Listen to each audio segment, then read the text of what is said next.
TV broadcast building's about a mile up the road from football practice, and that's where True Blue's Robbie Bullough has been spending all of his time to bring us the very latest from fall camp.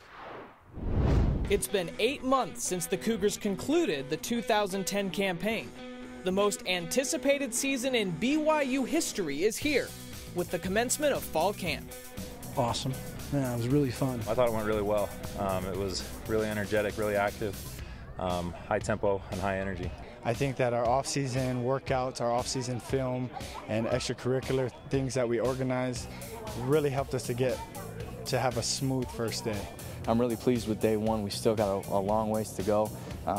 Got some things that we really that we need to fix, but you know, ultimately looking at a day one, it's really exciting. From the structure, the format, and retention, that part looked good. From the execution and precision and effort, that part has a ways to go. The deepest team in head coach Bronco Mendenhall's 7 seasons at BYU entered the first day of fall camp with valuable experience, perhaps accelerating the team's development just 26 days away from the season opener. We didn't have to do nearly as much teaching on day one as what we've had to do in the past, and so that should speed up the chance to get our game plans in and possibly accelerate our work on Ole Miss maybe a little bit earlier. Opening day featured a half-hour special teams combine, an obvious point of emphasis in 2011.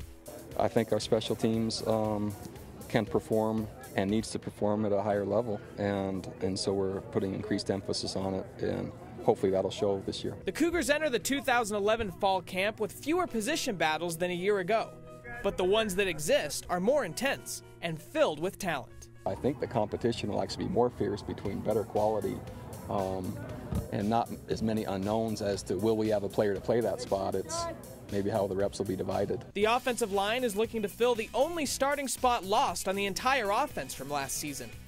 That position is not lacking applicants. I like that it's open with a lot of guys knocking at the door. There's a difference between open and a long hallway and you don't see anybody, and then open and there's a line of guys like you're going to a movie, and that's kind of the way it looks. The Cougars also sported a new look, with Band of Brothers now branded on the front of their helmets and Tradition, Spirit, Honor on the back. Camp continues this week, and both of Friday's practices at the outdoor practice field as well as a scrimmage at LaVell Edwards Stadium on Saturday are open to the public. Robbie is in studio with us. The second full practice has yet to wrap up tonight here on campus, but so far a few bumps and bruises for the guys? Few of them. There were not really from the first day, but a few people kind of lingering injuries over the previous couple weeks. The big one was probably Josh Quezada. Sprained his ankle a couple weeks ago, so Saturday was the first time he was cutting on it. And then noticing guys like Jamison Frazier and Jaden Wagner, who are your two main will linebackers, both of them were out, and so you saw Jordan and Kyle both in there at linebacker. Just a few guys banged up, but overall, pretty healthy. Now, you got something unique going on. You're there every single day, and except for Sunday, because they don't practice on Sundays, putting out reports.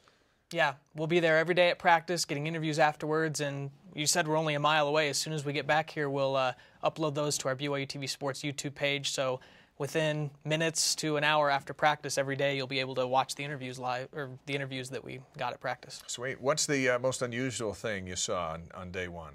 Definitely has to be Gavin Fowler's last airbender haircut, courtesy of Travis UALE. I was there with Blaine. Blaine's other son was there, and we were watching, and just, you know, the various haircuts that we saw, and this was the best one, definitely. Boy. Last airbender, good old Gavin Fowler there. I talked to his grandpa and asked him how he felt about it, and he said, you know what, it'll grow back. But Travis said that one took him the longest, so well, that was a nice haircut there. You can pick on Blaine in a little bit about that. His mother must be so proud. I'm sure. All it's right, under Robbie. a helmet though, so he's good. Yes, let's keep it under a helmet. Robbie, thank you.